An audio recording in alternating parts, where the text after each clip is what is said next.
नमस्कार दोस्तों, मैं आर के चौरसिया आप सबों का स्वागत करता हूं आपके अपने YouTube channel 4G mathematics classes में, जहां हम सब सीखते हैं, अध्ययन करते हैं और ज्ञान की दुनिया में सफ़र करते हैं। आज के इस वीडियो लेक्चर में क्लास 12th मैथ यानी जो क्लास 12th मैथ है उसका जो पहला चैप्टर है रिलेशन एंड फंक्शन, उसके बारे में हम लोग जानने वाले हैं। तो रिलेशन एंड फंक्शन को जानने से पहले हम लोग को एक टर्म है क्रमित युग्म, इसको समझ लेना पड़ेगा कि क्रमित युग्म होता क्या है, जिसको हम लोग ऑर्डर्ड पेयर कहते हैं। दो वस्तुओं के ऐसे युग्म या जोड़े जिन्हें एक निश्चित क्रम में लिखा जाता है उसे हम लोग क्या बोलते हैं, क्रमित युग्म ऑर्डर पेयर कहते हैं। यानी दो वस्तुओं या दो संख्याओं के ऐसे युग्म जिनको एक निश्चित क्रम में लिखा जाता है उसे हम लोग क्रमित युग्म कहते हैं। यहाँ पर आपको एग्जाम्पल के थ्रू समझाने का प्रयास कर रहे हैं। यदि ए तथा बी कोई दो अरिक्त समुच्चय है, नॉन एम्प्टी सेट है, तो क्रमित युग्म ए कमा बी से तात्पर्य है कि जो ए है वो सेट ए से आया है और जो बी है वो सेट बी से आया है। अगर हमारे पास दो नॉन एम्प्टी सेट ए और बी है और कोई क्रमित युग्म ए और बी लिखा गया है तो ए जो है सेट ए से आया है और बी जो है सेट बी से आया है, इसका मतलब यही होगा।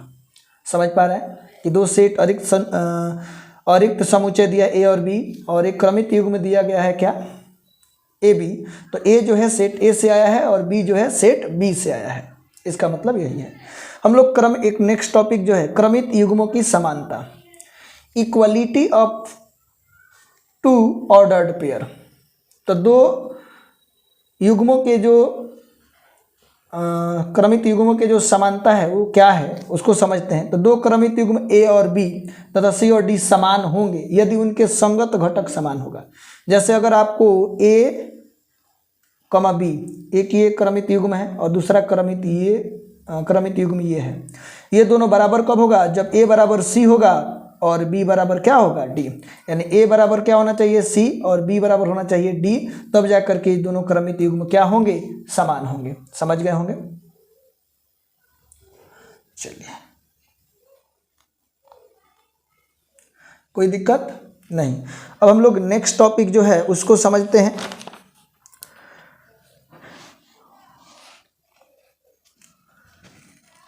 समुच्चयों के कार्तीय गुणन। तो समुच्चयों के जो कार्तीय गुणन है वो क्या है, जिसको हम लोग कार्टेशियन प्लेन कहते हैं, CARTESIAN, Cartesian product of sets. समुच्चयों का जो कार्तीय गुणन है इसको देखते हैं। तो दो अरिक्त समुच्चय ए तथा बी के कार्तीय गुणन को ए क्रॉस बी के द्वारा सूचित करते हैं। उन सभी क्रमित युग्मों का समुच्चय है जो ए क्रॉस बी का जो कार्तीय गुणन है, यानी दो अरिक्त समुच्चय ए और बी का कार्तीय गुणन ए क्रॉस बी है, उन सभी क्रमित युग्मों का समुच्चय है जिनके प्रथम घटक समुच्चय ए का अवयव तथा द्वितीय घटक जो है समुच्चय बी का अवयव होते हैं। जैसे हमारे पास ए क्रॉस बी का मतलब जो हो गया the set of A comma B, A belongs to set A और B belongs to set B. तो इसमें पहला जो है सेट ए है, दूसरा है सेट बी। तो पहला घटक जो आया है ए से आया है और दूसरा जो है बी से आया है। जो छोटा ए है सेट ए से आया है और बी जो है सेट बी से आया है, तो इसको बोलेंगे क्रमित युग्म। आपको फिर से हम समझाते हैं, ध्यान दीजिएगा। एक सेट ए दिया है 1 2 3 तथा सेट बी दिया है ए कमा बी कमा सी, तो ए क्रॉस बी का मान ज्ञात करना है, ए क्रॉस बी ज्ञात करना है। तो ए क्रॉस बी, तो हम लोग ए क्रॉस बी आसानी से ज्ञात कर सकते हैं। जो एक यहाँ पर 1 2 3 है तो सबको एक एक करके इधर भेजेंगे, तो 1 कमा ए हो जाएगा, फिर 1 जो है इसके साथ जाएगा तो 1 कमा बी हो जाएगा, फिर 1 इसके साथ जाएगा तो 1 कमा सी हो जाएगा, फिर ये 2 जो है इनके इसके साथ जाएगा, तीनों के साथ, तो 2 कमा ए 2 कमा बी 2 कमा सी हो जाएगा। फिर 3 जाएगा तो 3 कमा ए 3 कमा बी 3 कमा सी, ये हमारे पास। अगर इसी को अगर मैं उल्टा कर देता, अगर आपसे पूछता कि सर बी क्रॉस ए क्या होगा, तो बी क्रॉस क्या होगा उसको हम लोग देखते हैं। बी क्रॉस ए कैसे निकालेंगे इसको समझते हैं। हमारे पास एक अलग से पेज है, इस पर देखते हैं।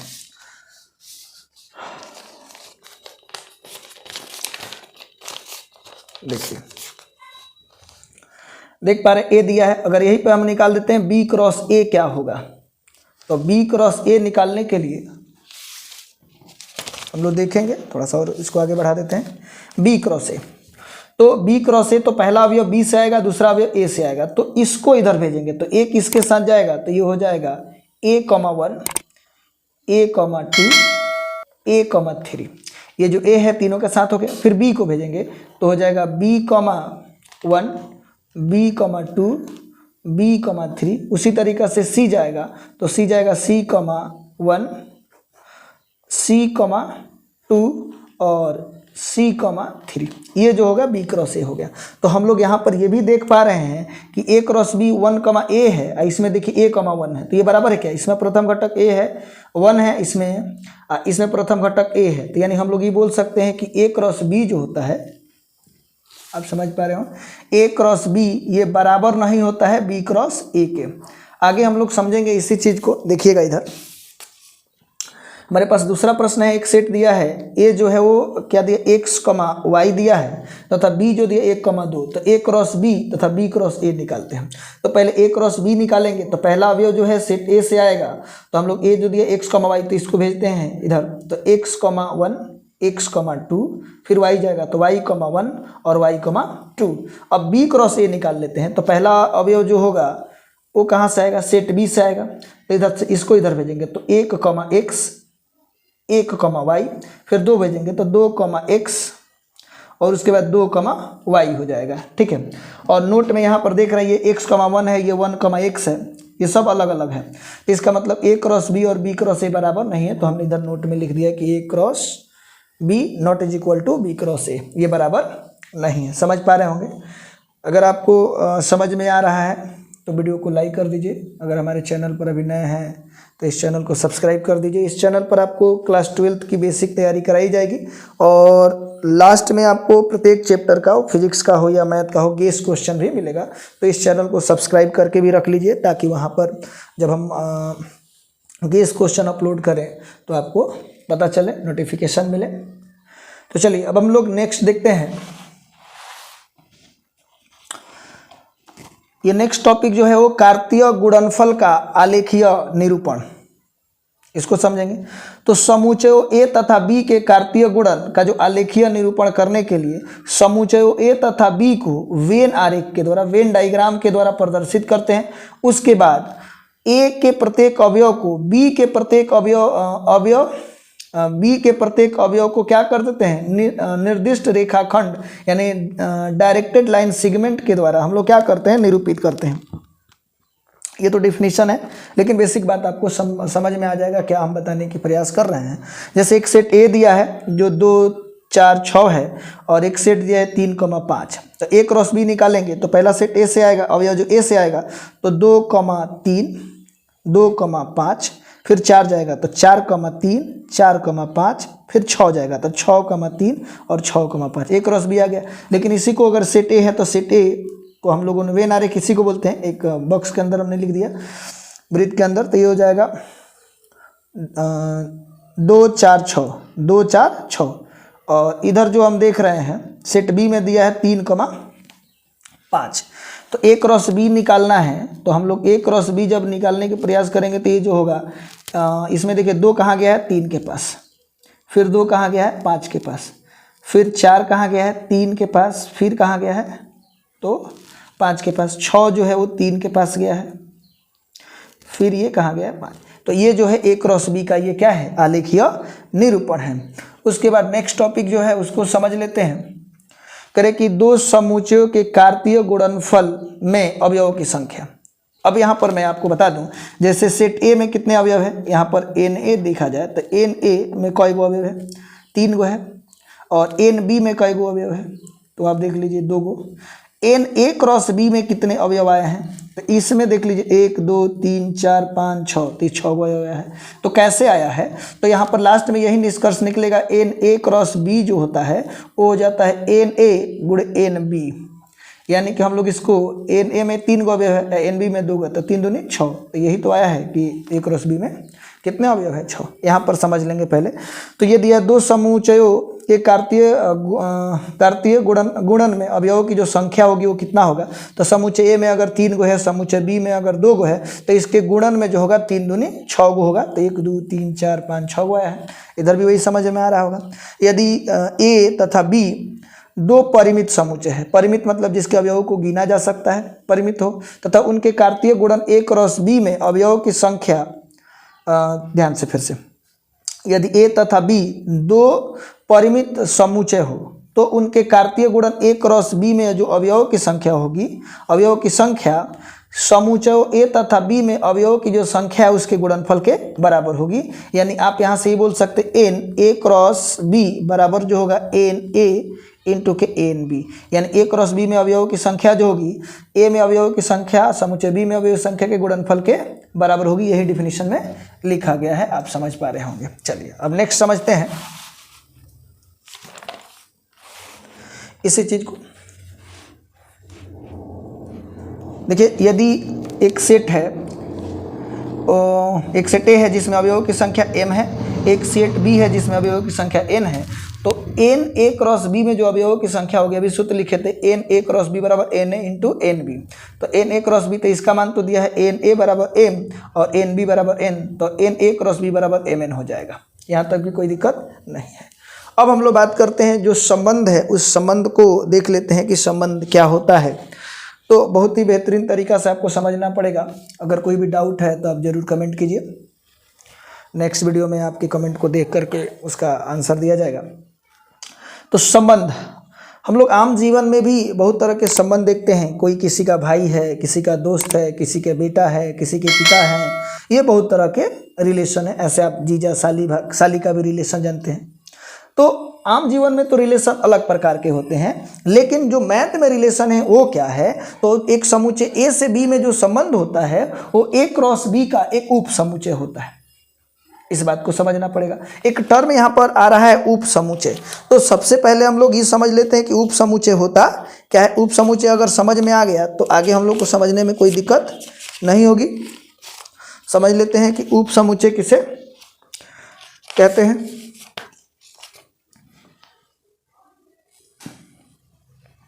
यहाँ पर हम लोग देख रहे हैं कि संबंध जो है, रिलेशन, किसी दो अरिक्त समुच्चयों ए तथा बी में संबंध ए क्रॉस बी का एक उप समुच्चय होता है, एक उप समुच्चय होता है। और जो संबंध है, संबंध को आर के द्वारा सूचित करते हैं। कोई भी संबंध जो होता है उसको आर के द्वारा सूचित करते हैं, अर्थात आर जो है वो सबसेट है ए क्रॉस बी का, यानी ए क्रॉस बी का एक उप समुच्चय होता है। तो अब यहाँ पर बात समझना है कि ए से बी में कोई भी संबंध जो होगा, मान लेते हैं यहाँ पर समझिएगा, ए कोई सेट है अरिक्त समुच्चय और बी कोई सेट है, तो ए से बी में जो संबंध होंगे वो क्या हो जाएगा, ए क्रॉस बी का एक उप समुच्चय होगा। तो यहाँ से हम लोग ये कंफर्म बात समझ में आ गया कि ए से बी में कोई भी संबंध होगा, उसका मतलब जो होगा वो ए क्रॉस बी का एक सबसेट होगा, यानी कि उप समुच्चय होगा। अगर कोई संबंध है सी से डी में, तो कोई भी संबंध सी से डी में जो होगा वो क्या हो जाएगा, वो सी क्रॉस डी का एक उप समुच्चय होगा। समझ पा रहे हैं? ये आपको समझना पड़ेगा, ठीक है। अब नेक्स्ट चीज समझते हैं, उप समुच्चय। उप समुच्चय क्या होता है? उप समुच्चय देख लेते हैं, जिसको हम लोग क्या बोलते हैं, सबसेट बोलते हैं। तो अगर कोई सेट ए है और एक सेट बी है, यदि सेट ए का सारा अवयव सेट बी में हो तो हम लोग लेंगे ए बी का क्या है, उप समुच्चय है। जैसे एक सेट ए मैंने लिखा और 1 2 3 है, और एक सेट बी लिखा और वो क्या है, 1 2 3 4 5 है। तो सेट ए में 1 2 3 है और उस सेट ए में जो अवयव है सेट बी में भी है, तो सेट ए जो है सेट बी का एक उप समुच्चय है। अब रही बात, मैं अगर आपको बोलूं कि एक सेट हमने लिखा ए, एक सेट ए है, इसके अवयव 1 और 2 है, तो इसके अंदर उप समुच्चयों की जो संख्या होगी वो कितना होगा। तो पहले उप समुच्चय क्या होते हैं, तो पहला तो हम लोग जानते हैं कि 5 सभी का उप समुच्चय होता है, 5 हो गया, उसके बाद 1, उसके बाद 2, उसके बाद 1,2, और इसको एक ब्रैकेट में लिख लेते हैं। तो ये क्या हो गया, ये 5 क्या है इसके अंदर नहीं है, तो 5 तो सबका उप समुच्चय होता है, तो एक ये हो गया। ये इसको भी इसमें देखेंगे तो ये मिलेगा, तो ये भी जो है इसका एक उप समुच्चय है। 2 जो है इसका उप समुच्चय है, 1,2 भी इसका एक उप समुच्चय है। तो एक सेट ए में जो है अवयवों की जो संख्या वो 2 है, तो इसके उप समुच्चयों की संख्या होगी तो 2 के पावर एन होगा। देख लीजिए 2, एन के मान 2 दिया है तो 2 दूनी 4। तो किसी, अगर मैं इससे बोलूं कि कोई समुच्चय ए है और उसमें अवयवों की संख्या m है, तो इसके उप समुच्चयों की जो संख्या होगी वो 2 के पावर m हो जाएगा। यदि किसी समुच्चय में अवयवों की संख्या m हो तो उसके उप समुच्चयों की जो संख्या होगी वो 2 के पावर m होगा। अगर किसी समुच्चय में 4 अवयव हैं, 4 अवयव है, कोई समुच्चय ए मान लेते हैं और ए में कोई 4 अवयव है, 1 2 3 4, तो इसके टोटल उप समुच्चय जो होगा वो 2 के पावर 4 हो जाएगा और 2 के पावर 4 जो होता है वो 16 हो जाता है। ठीक है, तो 16 होगा उप समुच्चय। तो हम लोग ये समझ पाए कि समुच्चय उप समुच्चय क्या होता है। यदि कोई समुच्चय ए का सारा अवयव समुच्चय बी में है तो ए को बोलेंगे बी का क्या है, उप समुच्चय है। समझ पा रहे हैं। चलिए अब नेक्स्ट चीज को देखते हैं। यहाँ पर जो संबंध है उसको फिर से एक बार समझते हैं। संबंध आर किसी 2 अरिक्त समुच्चय ए तथा बी में जो संबंध है वो ए क्रॉस बी का एक उप समुच्चय होता है और संबंध को आर के द्वारा सूचित करते हैं। अर्थात आर जो है ए से बी में जो संबंध होता है वो ए से बी में जो संबंध आर है वो ए क्रॉस बी का एक उप समुच्चय होता है। अभी समझाए थे। अब इसको हम लोग ऐसे भी लिख सकते हैं। एक मान लेते एक रिलेशन है x related to y. Hindi में इसको कैसे पढ़ते हैं, एक्स रिलेटेड टू वाई भी पढ़ सकते हैं। It is read as x का वाई से संबंध आर है। इस पूरे बात को हम लोग कैसे पढ़ेंगे, एक्स का वाई से संबंध आर है, यानी x related to y, x related to y, या इसको हम लोग बोल सकते हैं एक्स का वाई से संबंध आर है, एक्स का वाई से संबंध आर है। ये जो लिखा गया इसका मतलब ये हुआ। अगर मैं ऐसे लिख देता, आपको फिर से समझा देते हैं। जैसे यही चीज ए रिलेटेड टू बी लिख देते, ए रिलेटेड टू बी, यहां पर ए और ऐसे लिख देते हैं ए, तो इसको ए रिलेटेड टू बी पढ़ेंगे, या इसको हम लोग ऐसे भी लिख सकते हैं ए। आप यहां पर देख लीजिए ए तो एक्स का था, वाई से संबंध आर है, तो उसी तरीका से लिखेंगे ए का बी से संबंध आर है। समझ पा रहे हैं। जिस तरीका से यहां पर लिखा गया है एक्स का वाई से संबंध आर है, एक्स रिलेटेड टू वाई, उसी तरीका से ए का बी से संबंध आर है। समझ पा रहे हैं। अब इसको कैसे लिखेंगे, तो आर जो है वो क्या हो जाएगा, आर, तो आर बराबर x comma y such that x belongs to set A और y belongs to set B. यानी कोई संबंध जो होगा तो पहला अवयव जो आएगा संबंध का, रिलेशन का, वो सेट ए से आएगा और दूसरा अवयव जो आएगा वो सेट बी से आएगा और उसको हम लोग एक्स रिलेटेड टू वाई लिख सकते हैं। बिल्कुल। अब चलिए यहाँ पर इस बात को समझते हैं। हमारे पास एक समुच्चय है ए बी सी तथा दूसरा समुच्चय है एक्स वाई हो, तो ए क्रॉस बी निकाल लेते हैं। पहले ए क्रॉस बी हमने निकाला, वो क्या आया A1। जैसे इसको भेजेंगे ए क्रॉस बी, तो पहला ए से और दूसरा बी से, तो इसको इधर भेजेंगे तो हो जाएगा ए कॉमा एक्स, इसको इधर भेजेंगे तो ए कॉमा वाई, बी को भेजेंगे तो B comma y, B comma x, B comma y, C को भेजेंगे तो सी कॉमा एक्स और सी कॉमा वाई हो जाएगा। तो ये ए क्रॉस बी निकल गया। तो इसमें कई गो अवयव है, 3 गो। इसमें कई गो अवयव है, 2। तो ए क्रॉस बी में कई गो अवयव होगा, कमेंट करके बताइए। इसमें 3 है और इसमें 2 है, तो सभी लोग कमेंट करके बताइए कि ए क्रॉस बी में कितने अवयव होंगे। सभी लोग कमेंट कीजिए। तो इसमें हो जाएगा ए क्रॉस बी में, तो अगर इसमें 3 है इसमें 2 है तो 3 दूनी 6 हो जाएगा। तो देख लीजिए 1 2 3 4 5 6 गो है। तो अब देखिए ए से बी में कोई भी संबंध बताना, तो हमने एक R1 रिलेशन ले लिया, तो ए एक्स और ए वाई, क्या ये ए से बी में संबंध है? R1 जो है ए से बी में संबंध है कि नहीं है? तो इसको बहुत आसानी से हम लोग बता सकते हैं कि है, क्योंकि ये जो हमने ए कॉमा एक्स और ए कॉमा वाई है, इसको ए क्रॉस बी में देखते हैं, तो ये ए क्रॉस बी का एक उप समुच्चय है। तो R1 में जो ये लिखा गया है ये ए क्रॉस बी का एक उप समुच्चय है, तो ये R1 जो है ए से बी में एक संबंध हो जाएगा।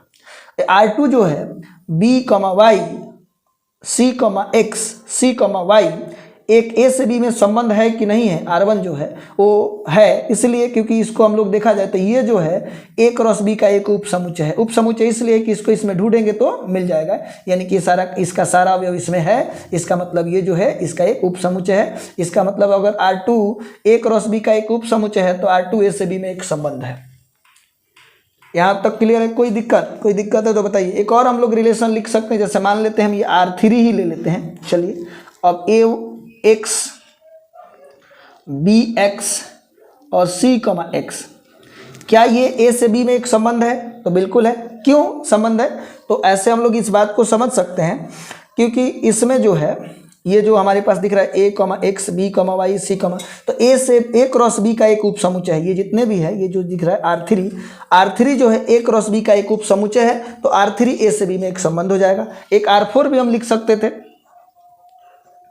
अब लिखे यहाँ पर, तो मान लेते हैं यहाँ पर लिख देते हैं बी वाई और सी वाई।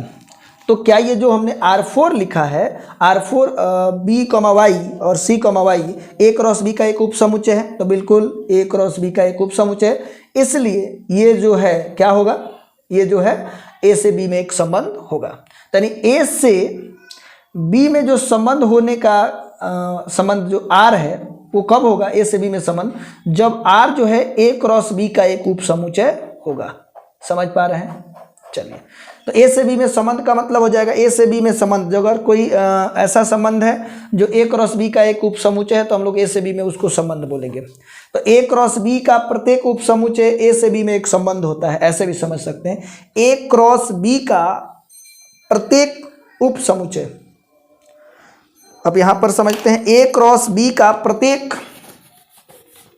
मान लेते हैं अभी हम लोगों ने एक चीज देखा था, ध्यान से देखिएगा, अगर एक समुच्चय ए है और इसमें अवयवों की संख्या m है तो इसके उप समुच्चयों की संख्या क्या हो जाएगा? 2 के पावर m।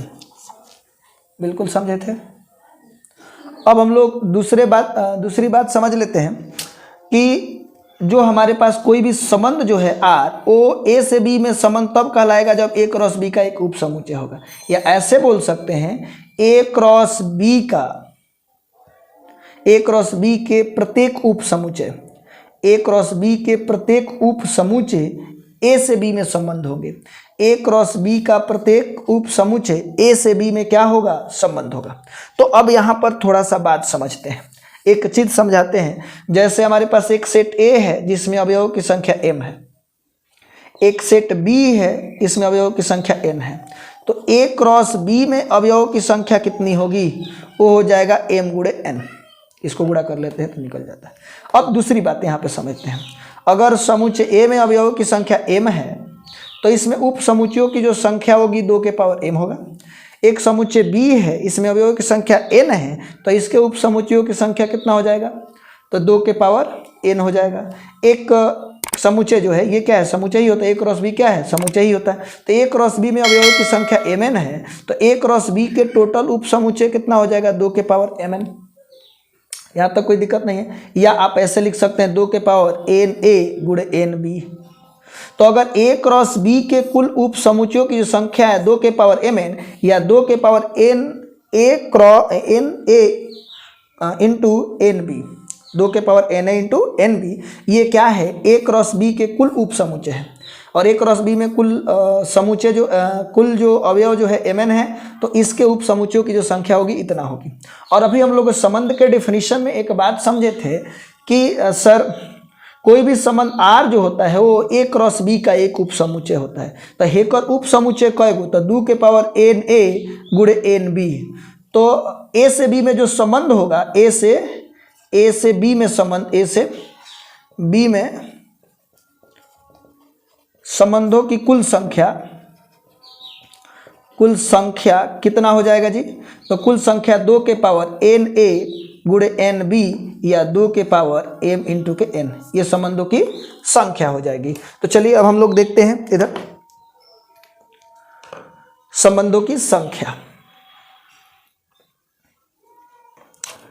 तो यहाँ पर एक हेडिंग हमने बना दिया अलग से, अभी तो समझा ही रहे थे। अब यहाँ पर देख लीजिए, ये सारा चीज़ जो कॉपी पर हमने लिखा है उसी को लिखना है, जो बोर्ड पर हम समझा रहे हैं उसको लिखने की ज़रूरत नहीं है। और जब भी आप वीडियो देख रहे हैं तो कॉपी पेन ले करके ही देखिए, और मैं प्रयास करूँगा कि बेहतर तरीक़ा से आपको समझाया जाए।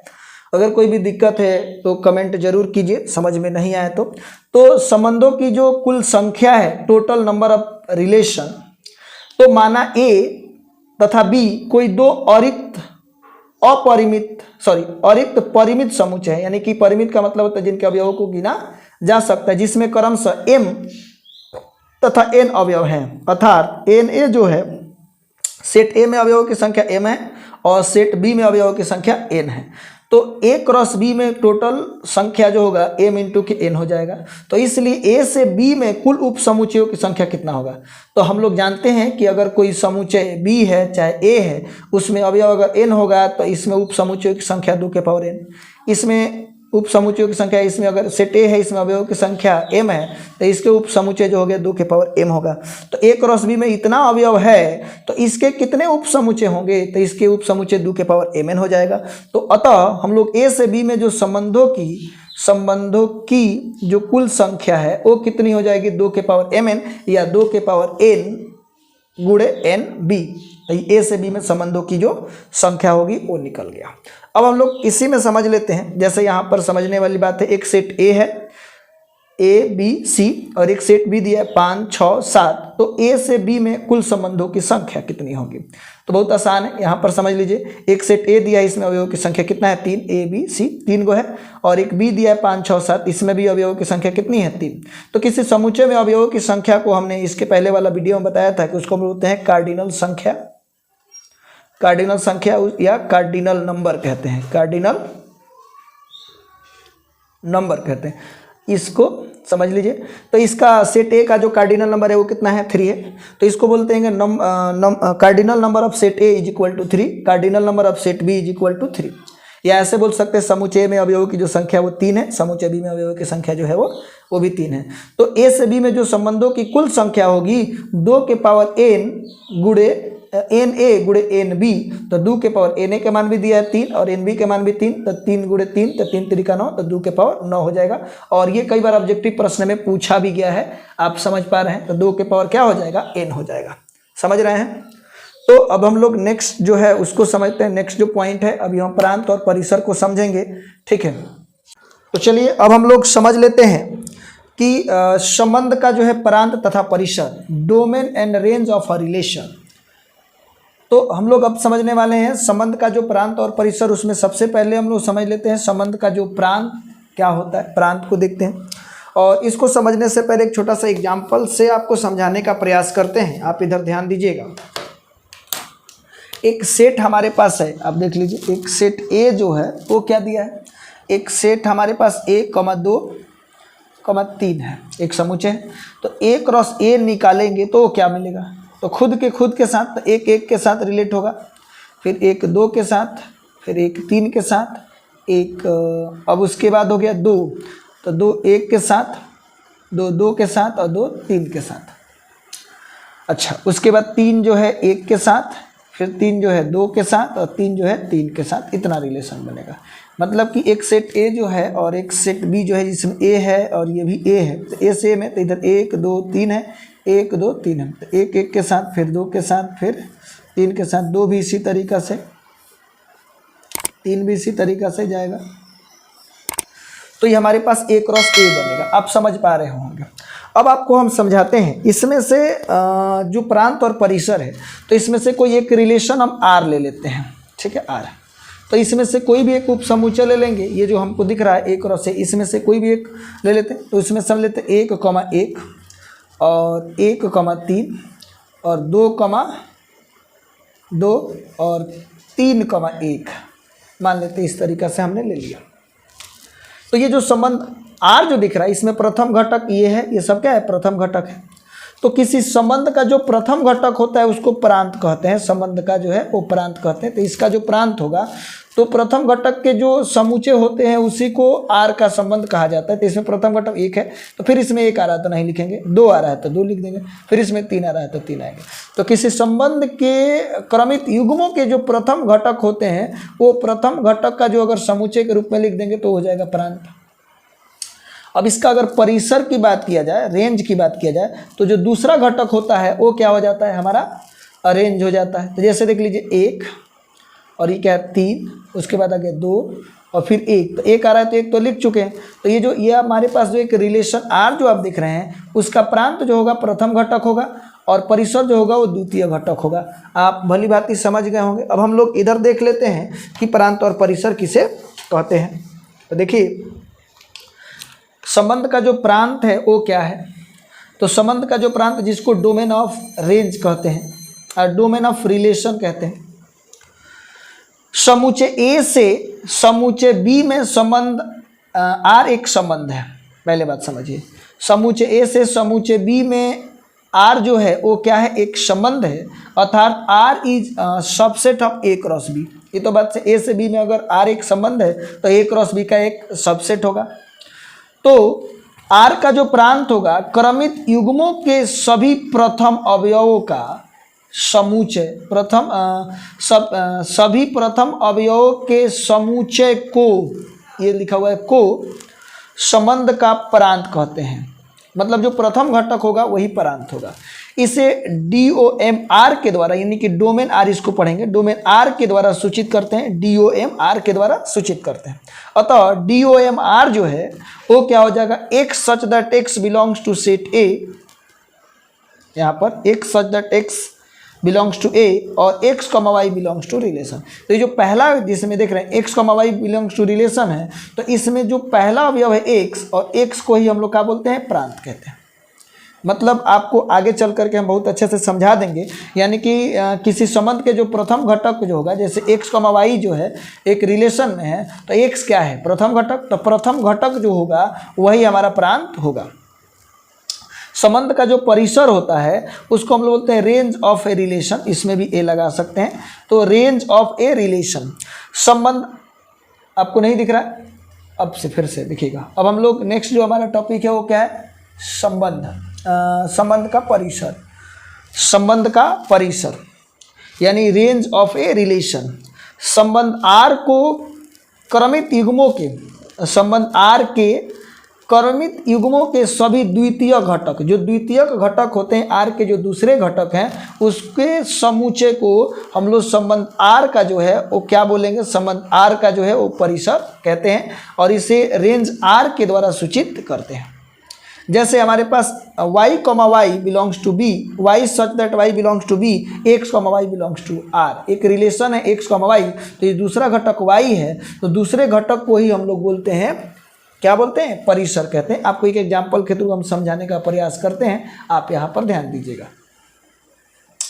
एक संबंध, एक सेट जो है A है, एक सेट B है, यानी एक समुच्चय A है, एक समुच्चय B है। तो A क्रॉस B निकालेंगे तो इतना आएगा, यानी A को इसके साथ भेजेंगे तो 2,5, 2,6, 2,7, फिर 3 को भेजेंगे तो 3,6, 3,5, 3,6, 3,7, फिर 4 को भेजेंगे तो 4,5, 4,6, 4,7। ये हमारा A क्रॉस B निकल गया। इसके पहले हम बहुत भली बात से आपको समझाए थे कि A क्रॉस B कैसे निकालना है।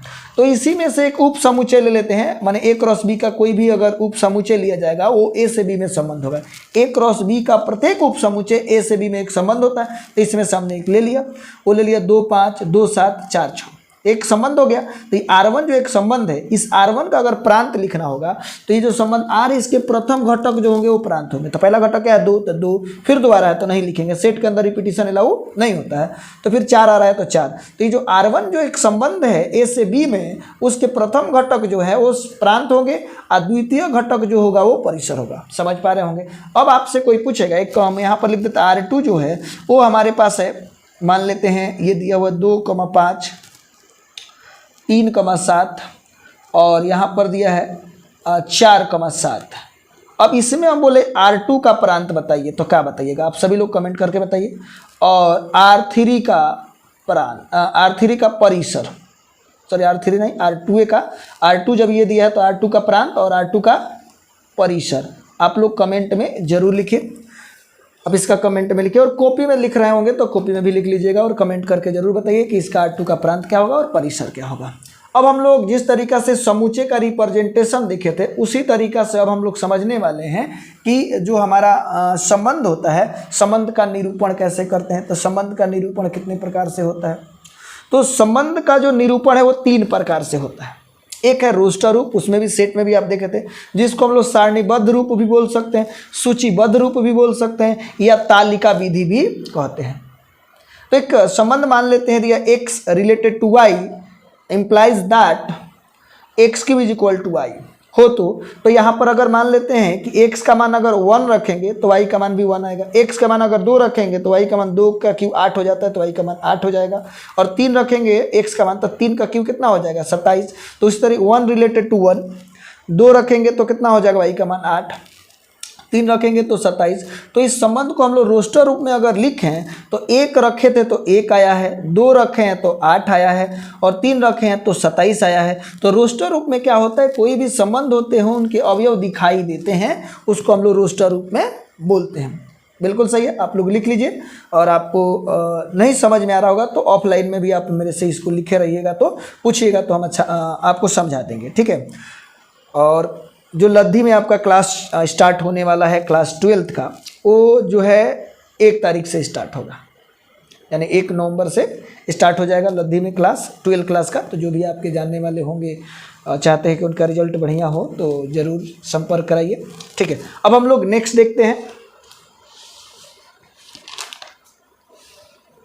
अब जो है वो क्या है, दूसरा जो है समुच्चय निर्माण रूप, जिसको हम लोग सेट बिल्डर फॉर्म कहते हैं। तो इस विधि या रूप में समुच्चय ए से समुच्चय बी में जो संबंध आर है को निम्न प्रकार से निरूपित करते हैं। उसमें हम लोग क्या करेंगे, माने उसके गुण को रिप्रेजेंट कर देते हैं। x, y such that x belongs to set A और y belongs to set B. तो कोई रिलेशन दिया r, तो x, y जो है, x जो है सेट ए से आना चाहिए और y जो है सेट बी से होना चाहिए। तब x, y उस नियम को संतुष्ट करते हैं जो x तथा y को संबंधित होते हैं, और x, y से कर देते हैं, y से क्या होते हैं, संबंधित होते हैं। अभी नहीं समझ में आ रहा है तो यहाँ पर देखिए, इसको समझ जाइएगा, इसको समझाएंगे तो एग्जांपल के थ्रू। जैसे एक relation x, y such that x belongs to set a और y belongs to set b, और x और y जो रिलेटेड है तो y बराबर x³ या x³ बराबर y। तो हम लोग बोलेंगे, तो इसमें तो अवयव नहीं दिख रहे हैं, जिस तरीका से पिछले वाले में क्या दिख रहा था, अवयव दिख रहा था हमारे पास। अवयव क्या दिख रहा था, 1,1 2,8 3,27, लेकिन इसमें वही चीज़ को क्या किया गया है, उसके गुण को लिख दिया गया है। जैसे यहाँ पर आप देख रहे होंगे, ये क्या है, x³ बराबर y, x³ बराबर y दिख रहा है। अब हम लोग इसका जो तीसरा है वो क्या है, तीर आरेख द्वारा। तो a से b में संबंध r जो है वो मान लेते a, c, a, d, b, c और b, d को तीर आरेख को निम्न प्रकार से। तो a देखिए किससे रिलेटेड है, a जो है वो c से रिलेटेड है, फिर a कहाँ गया, a गया है d के पास, फिर b गया है c के पास, और फिर b जो है वो d के पास है। तो इस तरीका से ये जो संबंध r है उसको हम लोगों ने किस तरीका से रिप्रेजेंट कर दिया, तीर आरेख के द्वारा रिप्रेजेंट कर दिया, ठीक है, समझ पा रहे हैं। अब हम लोग बात करते हैं प्रतिलोम फलन किसे कहते हैं। ये बहुत छोटा टॉपिक है और आपको समझ में भी आ जाएगा, प्रतिलोम फलन। तो यदि समुच्चय a से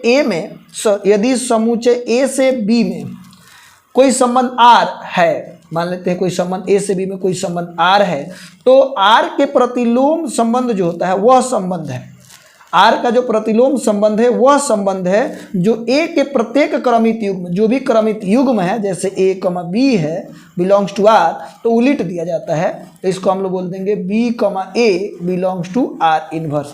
तो यहाँ पर समझ लीजिएगा, अच्छा से समझाते हैं। तो ये जो है प्रत्येक क्रमित युग्म के अवयवों को परस्पर बदलने से प्राप्त होता है, माने उसको इंटरचेंज करने से प्राप्त होता है। और इसे r इनवर्स, अगर r एक संबंध है तो इसके प्रतिलोम संबंध को r के पावर -1 यानी कि r इनवर्स इसको पढ़ते हैं, r इनवर्स के द्वारा निरूपित करते हैं। अब यहाँ पे समझिएगा, यदि r जो हमारे पास दिया है x, y such that x belongs to set a और y belongs to set b, तो r का r इनवर्स निकालेंगे तो बस यहाँ x है यहाँ y है, तो बस प्रथम घटक द्वितीय घटक, द्वितीय घटक प्रथम घटक हो जाएगा। तो y, x, और जो y है तो y कहाँ से आया था, सेट b से, और x कहाँ आया था, सेट a से। चलिए एक छोटा सा एग्जांपल देते हैं। जैसे r बराबर हमारे पास दिया 1, 2 और 2, 3 मान लेते हैं, और 3, 4 दिया है, एक सेट, एक रिलेशन है। तो r इनवर्स जो होगा बस इसको उलट देंगे, 2, 1 और 3, 2, और ये जो 3, 4 है तो 4, 3 हो जाएगा। समझ रहे हैं, केवल उलट दीजिएगा तो r इनवर्स निकल जाएगा। बिल्कुल आप समझ गए होंगे। अब हम लोग मेन बात जो है वो समझते हैं संबंधों के प्रकार।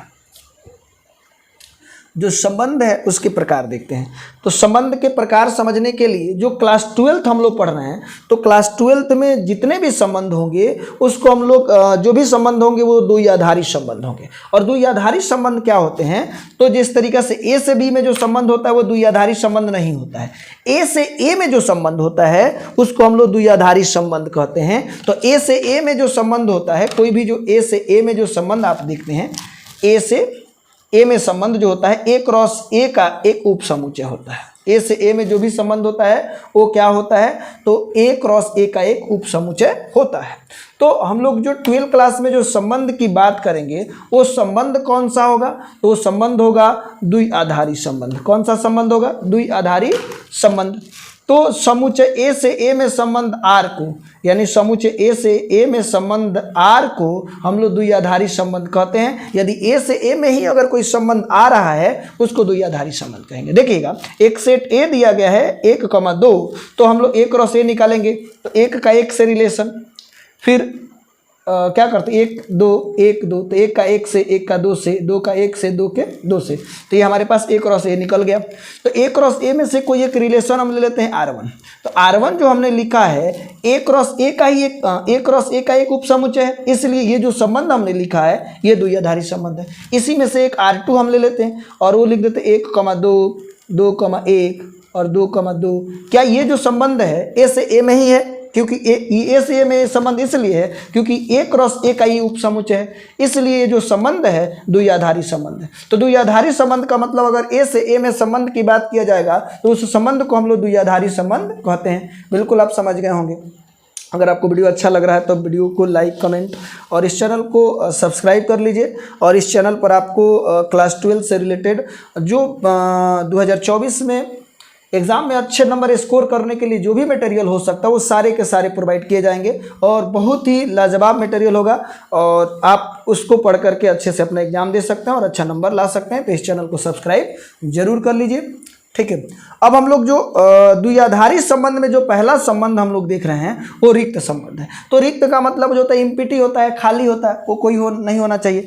तो समुच्चय ए से ए में संबंध आर को रिक्त संबंध कहते हैं यदि आर में ए क्रॉस ए का कोई अवयव नहीं हो, यानी आर में कोई ए क्रॉस ए का कोई अवयव होना ही नहीं चाहिए, तब उसको बोलेंगे। और इसको बोलेंगे phi such that A to A. ये क्या है, रिक्त संबंध है। माने ए से एक जो आर है एक रिक्त संबंध होगा। क्यों होगा, क्योंकि आर में अगर कोई अवयव नहीं होगा तो बोलेंगे रिक्त।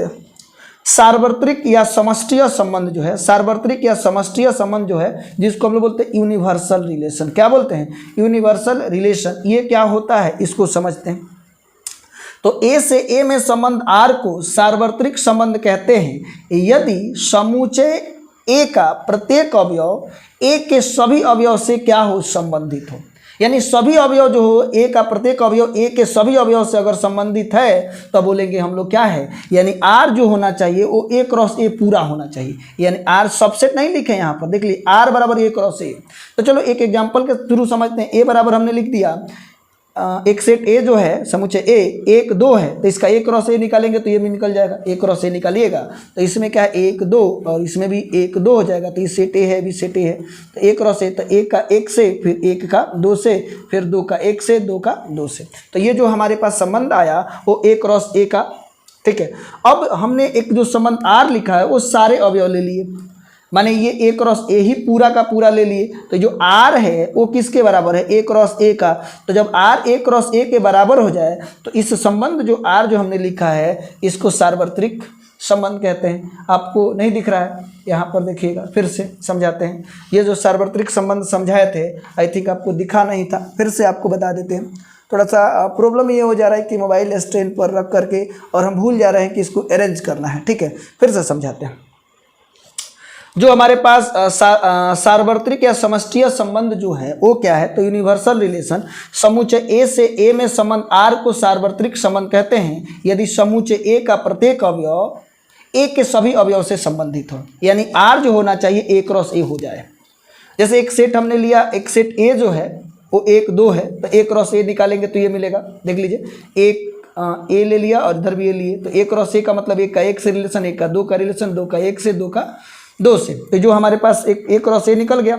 तो आर जो मैंने लिए कि सारे के सारे अवयव इसमें ले लिए, तो ध्यान दीजिएगा आर जो मैंने लिखा 1,1, 1,2, 2,1, 2,2, ये जो है वो क्या है, A क्रॉस A ही है। तो आर जो है A क्रॉस A के बराबर है, तो आर को हम लोग बोलेंगे कि ये सार्वत्रिक संबंध है। समझ में आया? बिल्कुल। चलिए अब हम लोग देखते हैं तत्समक संबंध, और इसको अलग से हम समझाने का प्रयास भी करेंगे।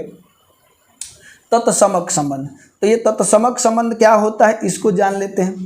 तो तत्समक संबंध जो है, जिसको आइडेंटिटी रिलेशन कहते हैं, यदि समुच्चय ए में संबंध आर इस प्रकार हो कि प्रत्येक x, y बिलोंग्स टू ए के लिए, माने x, y सेट ए से होना चाहिए के लिए x, y belongs to R, x बराबर y हो, तो संबंध आर को तत्समक संबंध कहते हैं। तो तत्समक संबंध कब कहेंगे? जब ये बराबर हो। और समुच्चय ए में तत्समक संबंध को आई ए के द्वारा सूचित करते हैं, क्योंकि तत्समक का इंग्लिश होता है आइडेंटिटी, तो उसको आई ए।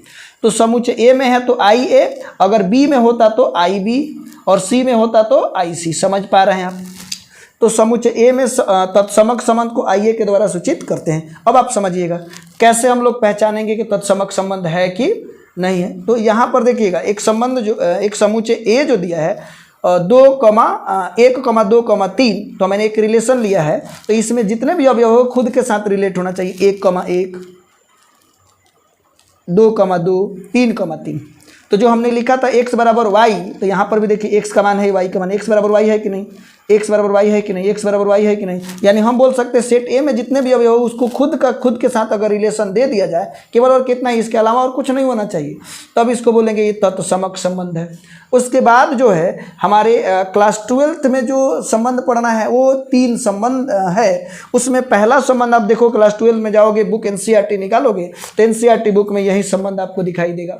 ये जो हमने बताया 11th क्लास का कुछ पार्ट था, और संबंध पढ़ा रहे थे, तो सोचे कि अच्छा से आपको समझा दे कि फेयर करोगे तो अच्छा आपको लगे।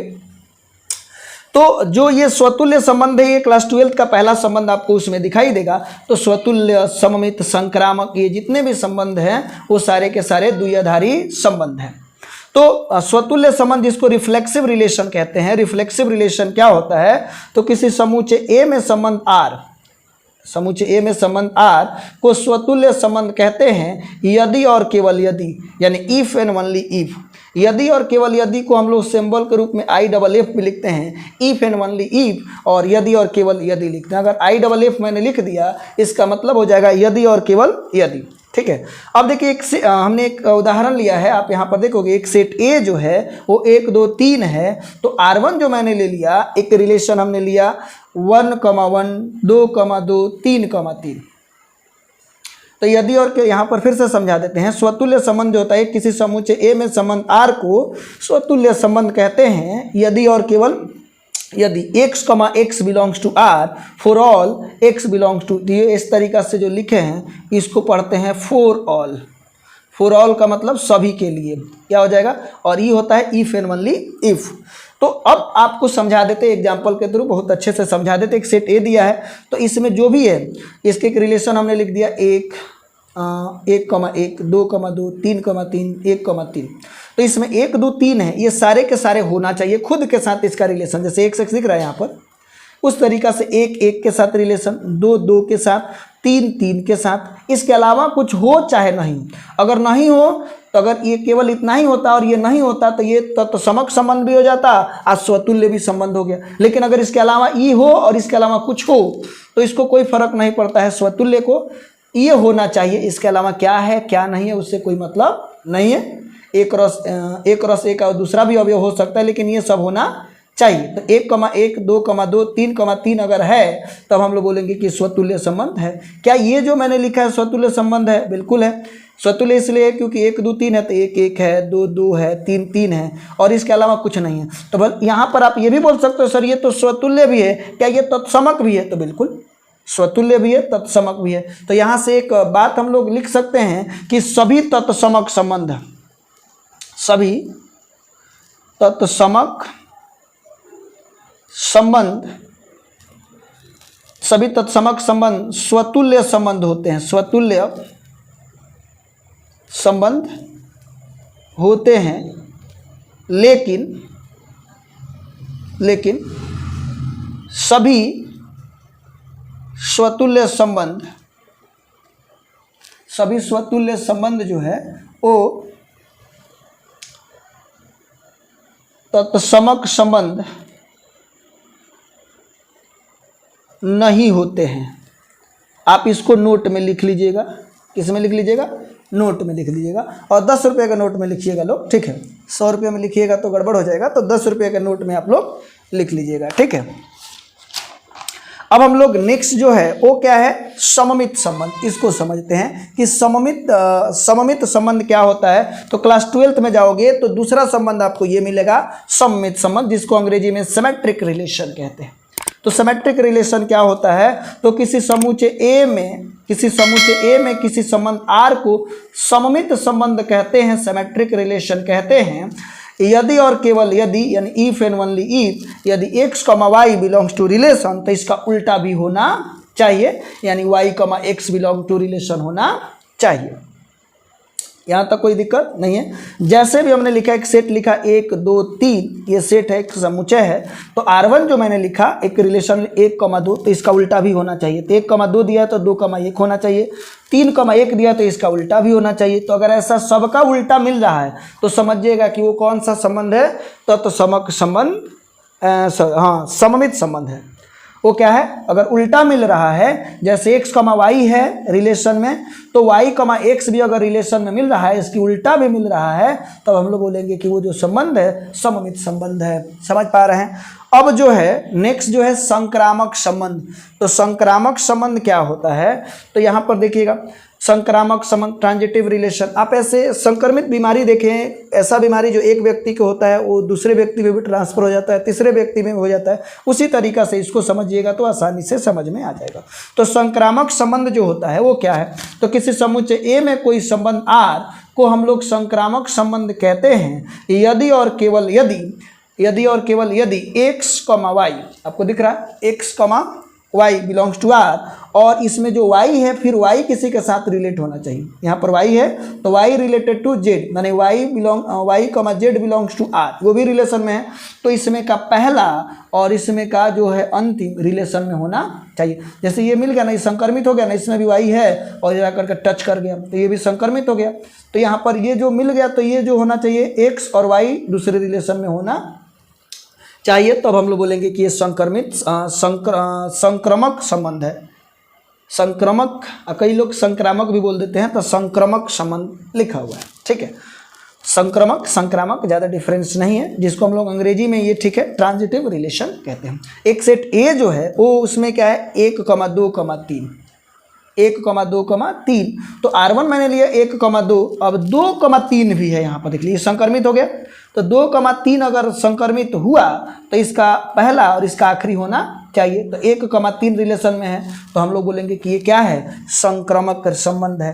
क्वेश्चन में जब हम लोग देखेंगे तो बहुत अच्छा से प्रैक्टिस करेंगे। तो आप सब जब भी वीडियो को देख रहे हैं तो उसको लिख करके समझिएगा। कोई डाउट हो तो ऑफलाइन क्लास में ला करके कॉपी आप पूछ सकते हैं, ठीक है। और वीडियो कैसा लग रहा है, आज का वीडियो कैसा बना है, आप कमेंट करके ज़रूर बताइए। अगर अच्छा लगता है तो इस वीडियो को ज़्यादा से ज़्यादा लोगों को शेयर भी कीजिए। और लास्ट जो है वो तुल्यता संबंध, जिसको हम लोग बोलते हैं इक्विवेलेंस रिलेशन। तुल्यता संबंध, इक्विवेलेंस रिलेशन। तो यदि किसी समुच्चय ए में कोई संबंध आर को तुल्यता संबंध कहते हैं, तो ए में कोई तुल्यता संबंध तब कहलाता है जब वो स्वतुल्य भी हो, सममित भी हो, संक्रामक भी हो। मैं यहाँ पर अच्छे से समझा दिया हूँ। किसी समुच्चय ए में कोई संबंध आर को तुल्यता संबंध कहते हैं यदि और केवल यदि आर जो है स्वतुल्य हो। स्वतुल्य होने का मतलब खुद के साथ खुद का रिलेशन होना चाहिए। तो जो सेट ए में जो भी अवयव है उसमें सबका अपने के साथ अपना रिलेशन होना चाहिए, तो उसको बोलेंगे स्वतुल्य। अभी समझाए थे। अब वीडियो को पीछे करके जब अच्छा एक और चीज़, जब लाइव खत्म हो जाए आपको लिखने का मन करे तो लाइव के बाद ही वीडियो को लिखिए। लाइव के समय आप अच्छे से नहीं लिख पाइएगा, तो लाइव में केवल देखिए, लाइव के बाद आप लिखिए। क्योंकि मैं थोड़ा सा फास्ट पढ़ा दे रहा हूँ, तो लाइव के बाद आप लिखोगे वीडियो को पॉज करके पीछे करके, लेकिन लाइव में आपका पीछे नहीं हो पा रहा होगा, ठीक है। इसमें क्या होगा कि पीछे करोगे तो आगे की बातें छूट जाएगा। तो लाइव के बाद ही आप अपने वीडियो को लिखना, पॉज करके नहीं लिखना। और कमेंट भी करते रहना, वीडियो को शेयर भी कर दीजिए कि ज़्यादा से ज़्यादा बच्चे जुड़े। तो यानी कि किसी समुच्चय में कोई संबंध आर जो है उसको तुल्यता संबंध कहेंगे यदि वो स्वतुल्य हो। तो स्वतुल्य होने के चाहिए सेट ए में जितने भी अवयव हो उसका खुद के साथ रिलेशन होना चाहिए। उसके बाद सममित, तो सममित का मतलब एक्स और वाई है रिलेशन में, तो इसका उल्टा भी होना चाहिए। एक्स और वाई कहाँ से आएगा, तो सेट ए से आएगा, क्योंकि हमने सेट ए से बोला था संबंध लिखने के लिए। जो संक्रामक संबंध है आर संक्रामक भी होना चाहिए, तो बोलेंगे एक्स कमा वाई और वाई कमा जेड अगर रिलेशन में है तो इसका पहला और इसका आखिरी फिर रिलेशन में होना चाहिए, और एक्स और वाई एक्स वाई जेड जो है वो सेट ए में काव्य होना, यानी x comma y comma z belongs to set A होना चाहिए। आप यहाँ से ये बात समझ सकते हैं, यदि कोई संबंध ऐसा हो जो स्वतुल्य भी हो, सममित भी हो, संक्रामक भी हो, अगर तीनों हैं तो उस तीनों संबंध को बोल सकते हैं हम लोग कि वो कौन सा संबंध है, तुल्यता संबंध। एक छोटा सा बात अभी दे देते हैं, लेकिन कल जब हम लोग क्वेश्चन बैंक के क्वेश्चन को देखेंगे या एनसीईआरटी के कुछ प्रश्न जो है उसको देखेंगे और एनसीईआरटी के प्रत्येक एक्सरसाइज को समझने वाले हैं। और आपको बता दें कि क्लास 12th मैथ जो मैंने शुरू किया है उसका ये दूसरा वीडियो है, आपको समझ में आ रहा होगा। तो हम लोग थोड़ा सा यहाँ पर बता देते हैं, अगर कहीं पे लिखा हुआ है समानांतर संबंध, तो समानांतर संबंध जो होता है वह स्वतुल्य भी होता है, सममित भी होता है और संक्रामक भी होता है। कौन? समानांतर संबंध, ध्यान रखिएगा। तो समानांतर संबंध तीनों संबंध होता है तो उसको तुल्यता संबंध कह सकते हैं। लेकिन अगर लंब संबंध की बात करेगा तो लंब संबंध जो होता है वो केवल और केवल सममित होता है। लंब संबंध जो होता है वो क्या होता है? केवल और केवल सममित होता है। लेकिन अगर कोई पूछेगा से छोटा या से बड़ा तो केवल संक्रामक, ये जो होगा तीनों होगा, समानांतर संबंध तीनों होगा। लंब संबंध जो होता है वो केवल और केवल सममित होगा, और से छोटा से बड़ा अगर कोई संबंध में लिखा हुआ है तो केवल और केवल क्या होने वाला है? वो केवल और केवल संक्रामक होगा। अब देखिएगा इस बात को थोड़ा सा यहाँ पर दिखा देते, एक झलक दिखा देते हैं, लेकिन हम लोग कल जो है इसके एक्सरसाइज के क्वेश्चन को करेंगे, आप मेरे को बताइएगा। अभी मैंने आपको थोड़ा सा समझाया है। जैसे आप एक देख लो, यहाँ पर क्वेश्चन है तो यहाँ पर देखो लंब संबंध दे रहा है, तो लंब के लिए मैंने बोला था केवल और केवल सममित, तो क्या हो जाएगा? केवल और केवल सममित हो जाएगा। अगर मैंने से छोटा बोला तो से छोटा केवल संक्रामक। इस तरीका का प्रश्न आपके बोर्ड एग्जाम में ये पूछा हुआ है, देख लीजिए कितना बार ये पूछा हुआ प्रश्न है। तो कल हम लोग देखेंगे क्वेश्चन बैंक में जितने भी रिलेशन से क्वेश्चन पूछे गए हैं उसको देखेंगे, उसके बाद एनसीईआरटी में रिलेशन को समझ लेंगे। तो ऐसा करते हैं कि आज की वीडियो को यहीं पर रखते हैं। ये वीडियो थोड़ा सा लंबा हो गया है, तो आप लोग अगर वीडियो अच्छा लगता है तो अभी तक चैनल को सब्सक्राइब नहीं किए तो प्लीज़ सब्सक्राइब कर दीजिए। और आप लोग वीडियो तो देख लेते हैं लेकिन वीडियो को लाइक नहीं करते हैं, तो आपसे निवेदन है कि सबसे पहले आप वीडियो को लाइक कीजिए और इस वीडियो को अपने स्टेटस पर, अगर कोई सोशल मीडिया यूज करते हैं तो वहाँ पर भी शेयर कर दीजिए, ताकि मेरा जो है इसका व्यू बढ़ सके और साथ ही साथ सब्सक्राइबर भी आ जाए। तो थोड़ा सा हेल्प कीजिए, और मैं आपके लिए इतना मेहनत कर रहा हूँ तो आप एक अच्छे विद्यार्थी हैं, तो मेरे लिए तो आप इतना कर ही सकते हैं। थैंक यू, धन्यवाद, जय हिंद, जय भारत।